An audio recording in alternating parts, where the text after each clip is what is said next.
Maka kata Rabindranath Tagore, pendidikan tertinggi itu bukan hanya memberi informasi, tetapi menjadikan hidup ini penuh harmoni.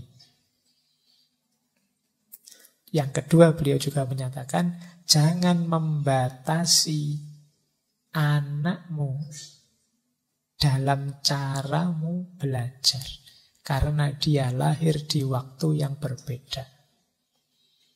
Jadi nanti kalau mendidik anak-anak kita, ya rumusnya tidak harus sama dengan dulu waktu kita dididik oleh orang tua kita. Waktunya beda, zamannya berubah. Mungkin kalian sering dengar orang tuamu bilang, oh kalau bapak dulu sekolah begini, Lea. Kamu tidak kayak ibu dulu. Kalau ibu dulu itu ya zamannya berubah. Jadi kata Tagore, jangan batasi cara belajar anakmu dengan cara belajarmu. Mungkin beda. Hari ini misalnya buku-buku sudah banyak digital, dibaca langsung di HP. Generasi sebelumnya mungkin tidak ngerti itu. Kalau mereka tidak mau tahu, mungkin anaknya dimarah-marahi. Katanya belajar baca buku, kok baca HP saja misalnya. Nanti dijawab, loh di HP juga ada bukunya. Oh, mana ada buku itu ya yang cetak. Zamannya berubah. Jadi kita harus tahu. Mungkin generasi 2-3 generasi yang akan datang mungkin beda lagi. Orang tidak perlu baca buku, tidak perlu belajar. Cukup diinstal saja di otaknya, dikasih chip. Mungkin bisa begitu besok. Sekarang masih chat GPT. Itu sudah pontang-panting kita. Bayangkan kalau besok sudah di otak kita diimplan apa yang nanti yang orang kaya bisa pakai 32 GB RAM-nya. Yang tidak punya duit ya nanti 2 GB atau 4 GB gitu RAM-nya. Jadi kalau ngobrol yang sini cepat, yang sana mikirnya lama. Ya, tunggu ini masih loading ini masih. Mungkin besok begitu situasinya berubah. Jadi kita tidak bisa kaku dengan cara belajar zaman kita. Zaman ini mungkin sudah ganti. Zaman yang akan datang ganti lagi. Nanti diingat-ingat mungkin kalian yang mahasiswa besok cucumu nanti situasinya akan sangat berbeda dengan sekarang sudah. Nah, ini pentingnya. Itu tadi ya, freedom and harmony. Pendidikan tertinggi tidak hanya sekedar memberikan informasi, tetapi juga menciptakan harmoni dalam hidup. Sebagai penuntun, beliau menekankan bahwa kita tidak boleh membatasi cara anak-anak belajar, terutama dalam memahami perubahan zaman. Dalam pandangan beliau, rumus pendidikan tidak harus tetap sama dari generasi ke generasi. Berbicara tentang perbedaan cara belajar, beliau menyadarkan kita bahwa zaman terus berubah. Teknologi berkembang, dan cara anak-anak memahami informasi pun menjadi sangat beragam. Beliau memberikan contoh tentang perubahan dalam dunia pendidikan, di mana buku-buku sekarang banyak yang dapat diakses secara digital melalui handphone. Pesan yang diungkapkan adalah bahwa sebagai orang tua atau pendidik, kita perlu fleksibel dalam perubahan zaman. Jangan membatasi cara belajar anak-anak dengan pola kita terapkan dulu, karena situasinya sudah berubah sangat drastis. Kebebasan atau freedom dan harmoni menjadi kunci di mana kita perlu mengakomodasi dan memahami beragam cara belajar yang sesuai dengan perkembangan zaman. Dengan begitu, kita dapat menciptakan lingkungan pendidikan yang lebih adaptif dan harmonis, mempersiapkan generasi mendatang menghadapi tantangan yang berbeda di masa depan yang akan datang. Jadi, didiklah anakmu sesuai dengan perkembangan zaman. Jangan gaptek, karena itu akan merubah pola pikir anakmu.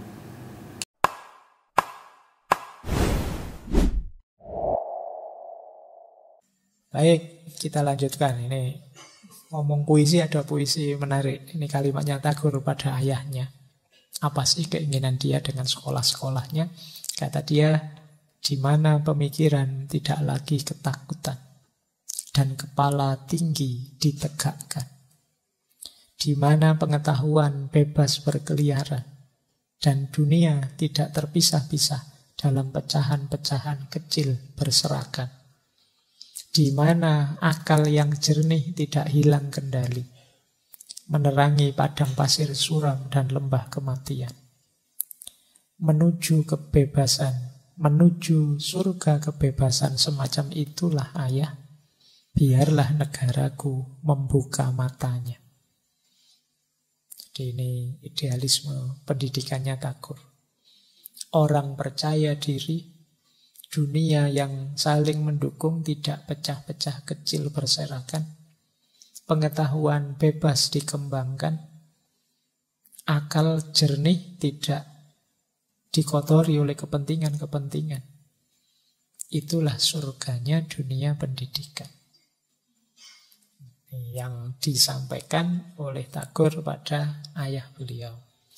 Nanti kan beliau melanjutkan asramanya ayah beliau, asramnya itu, atau mungkin kalau hari ini pondoknya, dikembangkan jadi satu sistem pendidikan. Baik, namanya, ini sistem pendidikannya Pata Bhawana. Santiniketan itu nama daerah. Jadi nama asli daerahnya adalah Bubandanga. Ditempati oleh keluarga ayah beliau, nanti dikenal dengan nama Santiniketan. Ini kalau hari ini mungkin seperti pondok, asrama tempat belajar. Santiniketan itu makna letterleknya tempat tinggal kedamaian. Atau mungkin rumah kedamaian, mungkin bahasanya rumah perdamaian. Dan ini berjalan lama. Nah, di situ nanti Tagore mendirikan sekolahan. Namanya Pata Bhawana. Nah, Pata Bhawana ini mungkin kalau hari ini ya pendidikan level SD dan SMP. Dengan ideal-ideal seperti yang kita singgung sedikit di depan. Pendidikan ini dikembangkan oleh Tagore untuk nyaingi pendidikan yang diselenggarakan oleh kolonial Inggris. Kalau kolonial menyelenggarakan pendidikan, dia ada pamrihnya. Niatnya juga tidak mulia. Biasanya kolonial itu menyelenggarakan pendidikan, niatnya adalah biar dapat tenaga kerja murah terdidik. Nah, sama seperti Indonesia dulu di zaman penjajahan Belanda kan ada politik etis sehingga banyak pendidikan. Itu ya tujuan utamanya sebenarnya ya biar dapat tenaga kerja banyak yang terdidik dan bisa dibayar murah. Nah, sehingga mentalnya tenaga-tenaga terdidik ini ya kerja untuk pemerintah, kerja untuk Belanda saat itu. Makanya ada yang bilang sekarang generasi kita banyak yang senang sekali jadi PNS, pegawai negeri, pegawainya pemerintah. Ada yang bilang mental jadi PNS itu mental warisan kolonial. Jadi pingin jadi pegawainya pemerintah. Padahal bayarannya murah. Dan itu memang dulu strateginya kolonial seperti itu. Nah, nanti setelah ini kalau ada yang mau ngelamar PNS mikir mesti. Ini mental penjajah. Penjajah juga tidak apa-apa lah Pak. Yang penting dapat kerja PNS kan gitu. Nah, itu disaingi oleh Tagore dengan mendirikan sekolah ini. Jadi kemudian yang menarik dari Tagore, dia menganjurkan di sekolahnya melaksanakan pendidikan dijalankan dengan bahasa ibu, bukan bahasa Inggris. Di sana yang jajah Inggris. Kalau di India kan bahasa Inggrisnya lebih bagus daripada kita. Tapi kebalikannya, kalau Tagore lebih suka bahasa ibu. Jadi lebih mulia, karena itu kita. Nah, sekarang kalian dapat alasan ya, kok tidak pinter bahasa Inggris? Saya lebih suka bahasa ibu. Ya kalau kamu semangatnya beda, kamu karena males. Nah, kalau Tagore begitu. Jadi misinya dia mendidik bangsa. Jadi tidak sekedar seperti penjajah mencari yang bisa dibayar murah. Orang-orang dalam Cermacanda Tagore, hasil pendidikannya Belanda ini, hasil pendidikannya Inggris ini, kolonial ini, inilah yang melanggengkan penjajahan. Karena orang-orang ini terdidik di sistemnya penjajah. Nah, nanti Patha Bhavana ini berkembang terus sekarang jadi universitas. Universitasnya namanya Viswa Bharati. Ini sekarang jadi universitas nasionalnya India. Ya mungkin kalau hari ini semacam UI-nya lah. Di sana sudah berkembang, sudah luar biasa sudah. Nanti sistem-sistem pendidikan yang ada di Santiniketan ini menginspirasi banyak pihak untuk mengembangkan sistem pendidikan yang setara. Motonya Viswa Bharati, Yatra Viswam Bhavatikanidam. Artinya tempat di mana seluruh dunia bertemu di satu sarang. Jadi ini tempat di mana seluruh dunia bertemu.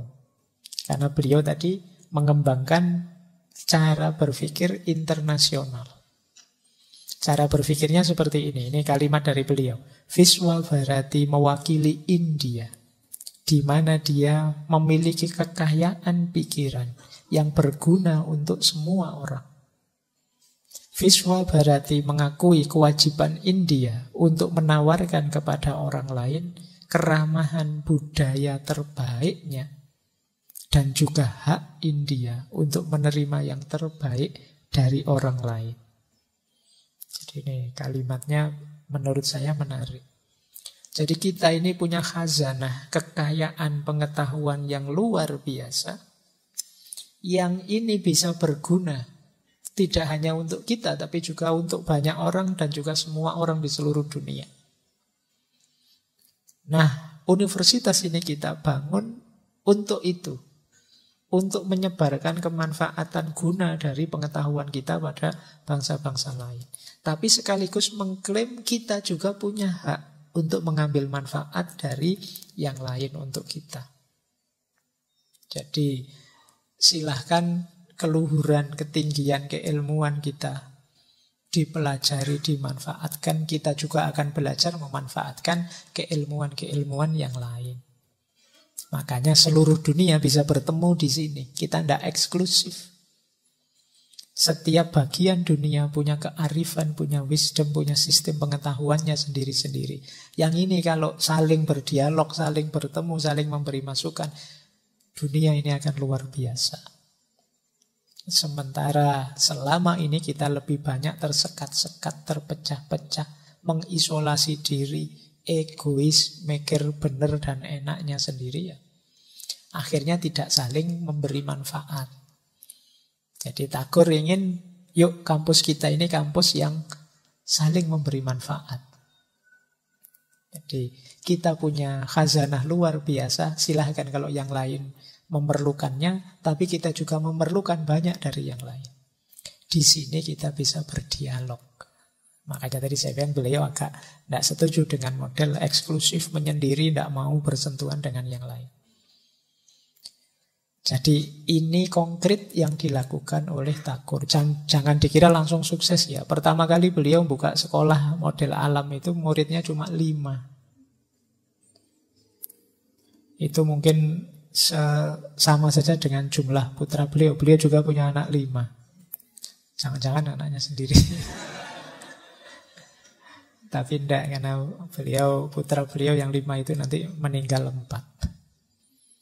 Jadi awalnya cuma 5. Tapi ya kalau bahasa agama ya, kalau diistiqomai saja, lama-lama karomahnya keluar.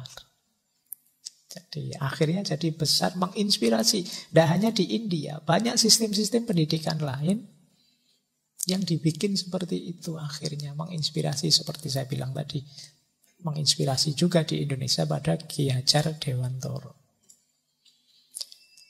Baik, kita lanjutkan. Nah, inilah 5 prinsip pendidikan yang ingin dikembangkan oleh Tagore. Yang pertama, freedom. Yang kedua, harmony. Yang ketiga, active communication with man and nature. Yang keempat, creative self-expression. Dan yang kelima, internationalism. Jadi beliau fokus pada 5 nilai ini. Jadi Rabindranath Tagore ini ingin pendidikan yang membebaskan, freedom. Ini boleh diurai, dibaca ketika kita dulu bahas misalnya Paulo Freire. Prinsipnya sama, pendidikan yang membebaskan. Atau hari ini di Indonesia baru rame-ramenya kurikulum Merdeka Belajar. Jadi semoga teman-teman tidak memaknainya Merdeka Belajar itu sinau sak karepku, gak sinau sak karepku. Iya. Jadi kan suka-suka saya, Pak. Kan merdeka saya belajarnya. Jadi saya sekarang merdeka dari belajar. Bebas aku sinau rapopo. Ndak, pendidikan yang membebaskan itu ya pendidikan yang membebaskan kita dari beragam keterikatan, ketidakberdayaan, penjara-penjara, baik itu penjara sejarah, penjara masyarakat, penjara ego, dan lain sebagainya. Kalau tentang penjara-penjara, boleh dulu kita belajar Ali Syariati. Ada banyak yang memenjara kita. Nah, pendidikan harus bisa membebaskan kita dari itu. Jangan sampai pendidikan justru membuat penjara baru untuk kita. Yang kedua, pendidikan yang mengajarkan harmoni. Hidup seimbang, selaras dengan alam. Jadi agak berbeda dengan paradigma tertentu dalam pendidikan barat yang memposisikan manusia jadi puncaknya hierarki makhluk. Tapi di sini kita diposisikan setara. Kerusakan kita, kekacauan kita akan berefek pada yang di sekitar kita. Maka ayo menjaga ritme, menjaga harmoni kita dengan sekeliling kita. Yang ketiga, ini menarik, active communication with man and nature. Aktif berdialog, berdialektika. Ini lanjutannya harmoni tadi. Kalau harmoni itu konotasinya adalah menjaga keseimbangan. Kalau ini aktif berdialog, berdialektika. Untuk tumbuh bersama. Gimana kita bisa meningkat tambah baik? Gimana kita bisa meningkat tambah unggul? Kita bisa meningkat tambah benar? Dan itu perlu active communication. Komunikasi aktif itu mengasumsikan kita saling memahami. Saling mendukung, saling membantu, saling menguatkan.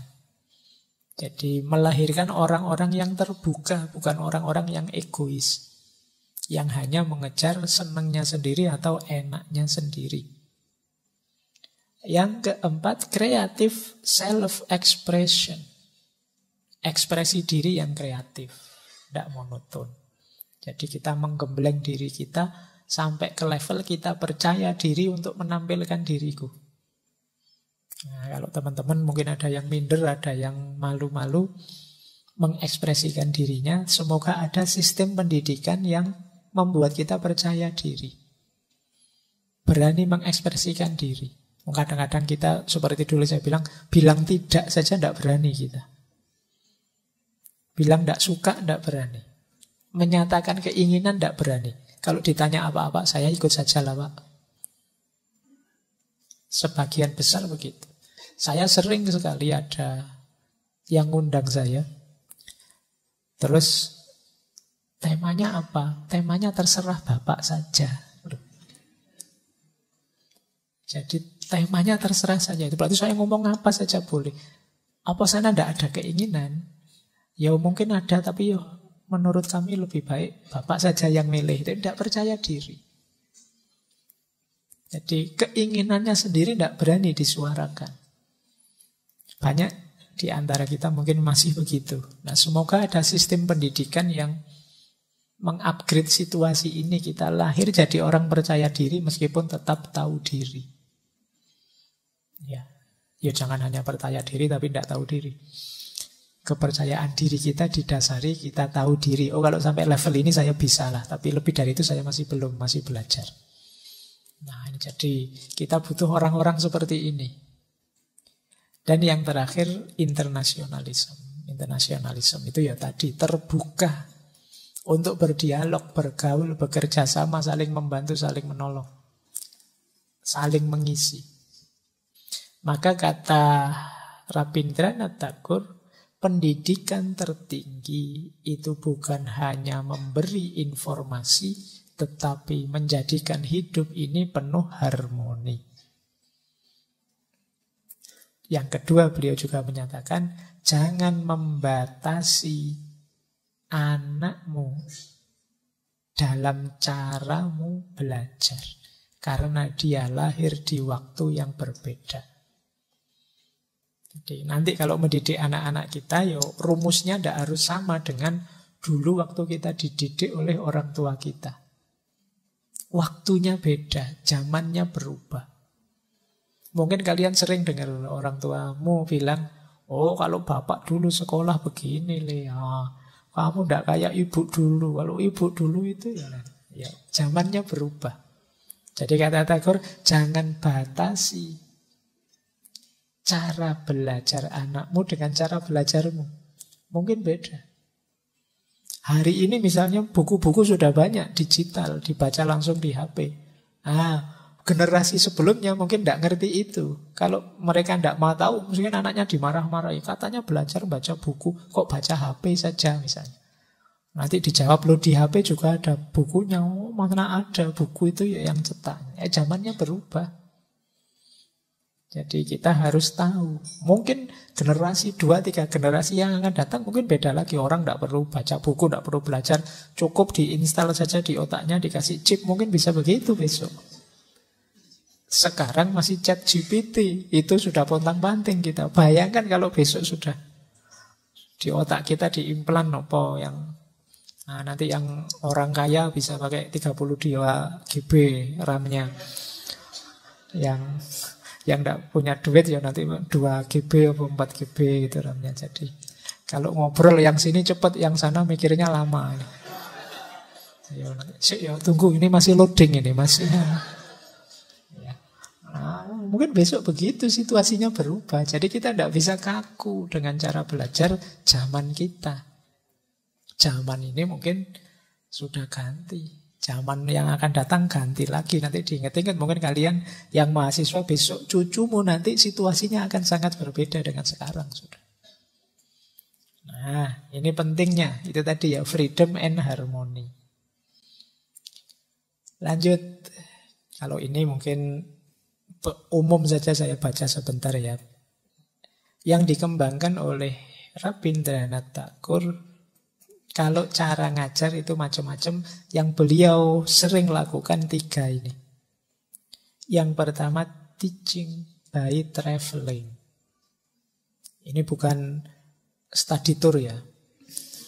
Nanti teaching by traveling, ya study tour termasuk lah kalau benar study loh. Karena biasanya yang benar bukan studinya tapi turnya.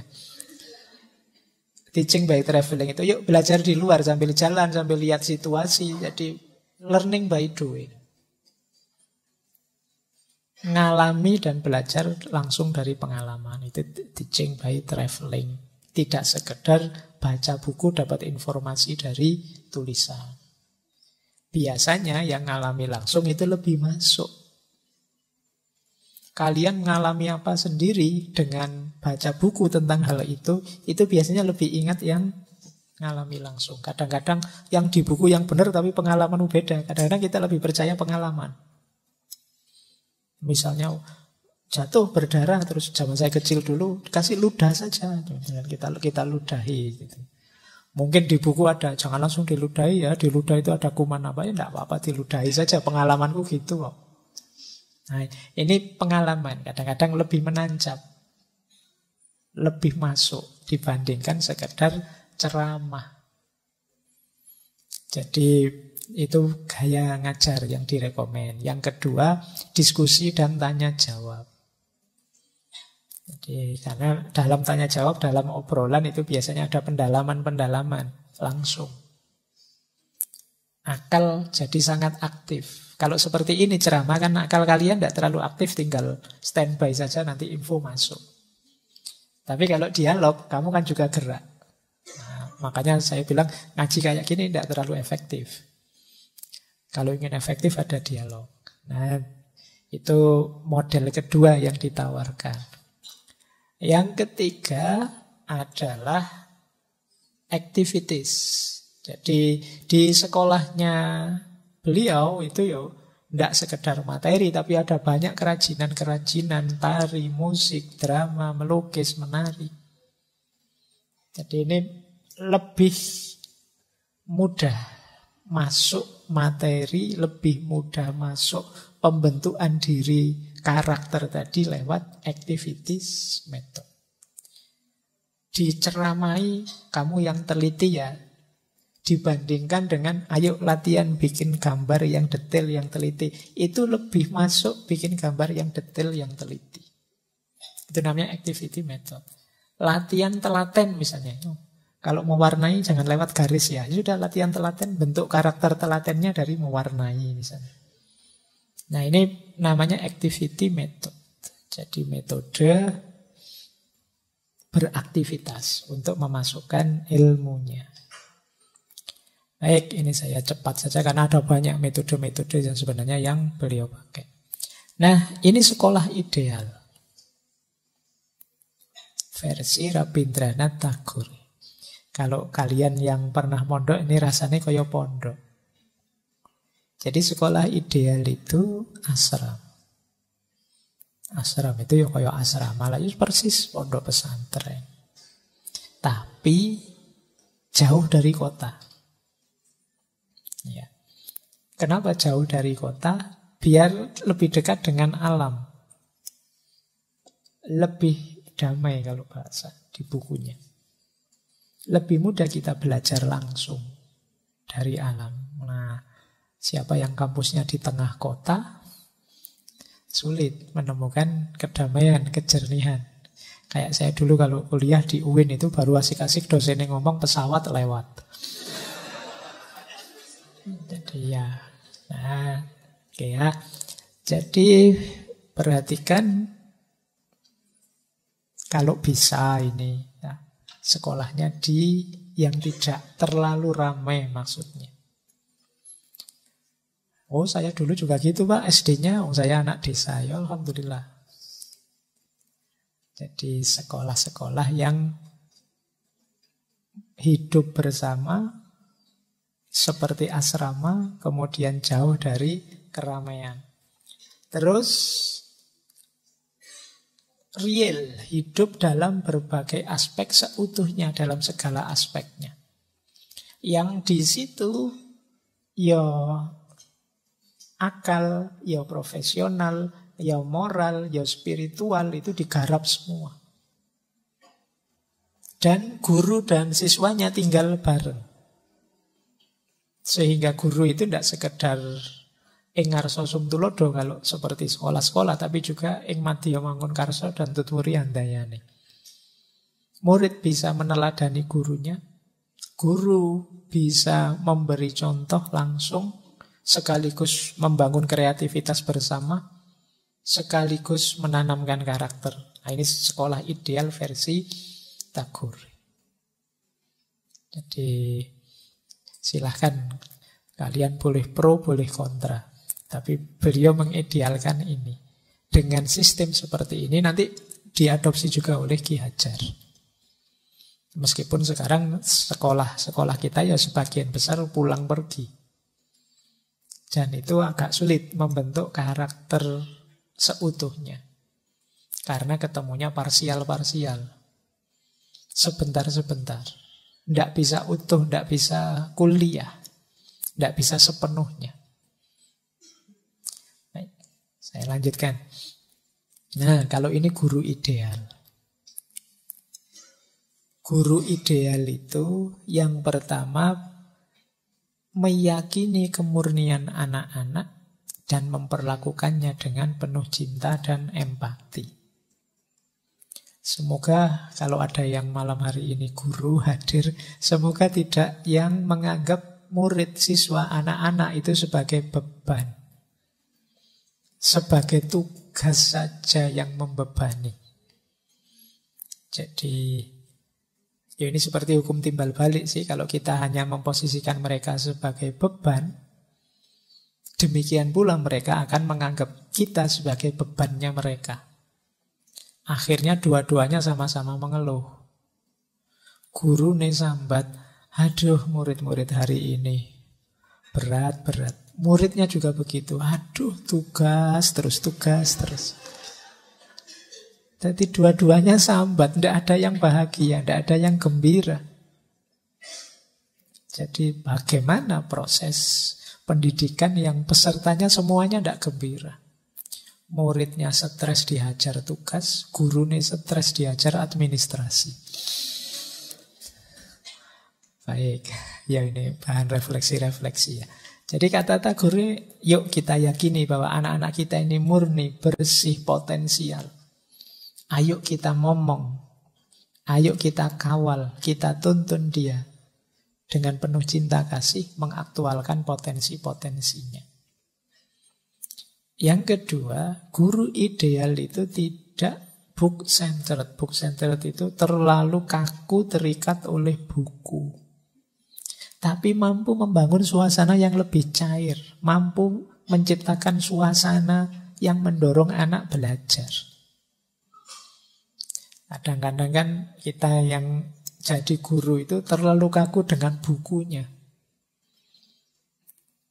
Jadi di buku begitu kok, di buku begini kok. Padahal mungkin itu bisa saja dikurangi sedikit atau dilebihi sedikit, lihat situasi. Ya, kalau kita kaku, book centered, ya tidak luas. Kreativitas jadi terpasung. Oh, di bukunya kita disuruh melakukan 10 hal. Tapi melihat situasi hari ini, kita 5 saja ya tidak apa-apa ya. Itu namanya luas, lihat situasi. Jadi, ini yang kedua. Yang ketiga, memotivasi. Ya mungkin saya lanjutkan, menginspirasi.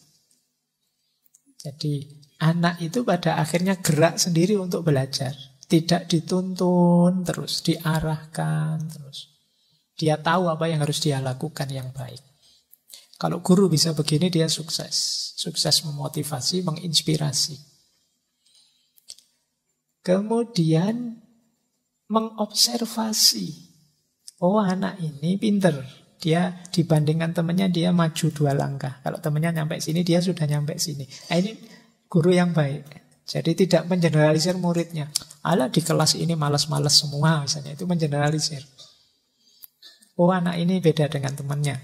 Temannya sudah paham semua, dia masih tolah-toleh misalnya.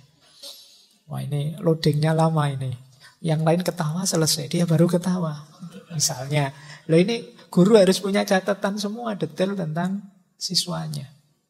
Sehingga tahu gimana cara mentreatmentnya. Ya memang tugasnya guru, dosen itu kan antara lain meneliti. Menurut saya penelitian pertama yang harus dilakukan adalah peserta didiknya, siswanya. Dia harus bisa tahu, oh ini tipe ikan, kalau saya suruh berenang tidak akan bisa. Ini tipe burung, dia canggihnya terbang, kalau disuruh merangkak dia sulit. Oh ini tipe. Jadi ngerti tipe masing-masing orang. Oh anak ini kalau disuruh hafal-hafalan susah, tapi nalarnya jalan. Nah untuk anak tipe ini mungkin cara mengupgrade, merangsang, memotivasi dia apa? Oh anak ini sukanya hafalan. Kalau disuruh jawab yang agak nalar, agak kesana kemari dia sulit. Nah kalau anak ini pinternya ngawur ini jawabnya. Loh kan juga harus tahu begitu, nanti treatmentnya beda gitu loh. Ini yang pintar yang ngawur biar nulis novel saja lah, biar nulis jadi ya bisa begitu. Jadi observer, meneliti. Dan tentu saja luas, bijaksana, teladan, bertanggung jawab, dan orientasinya adalah melayani. Jadi guru ideal itu yang mentalnya melayani.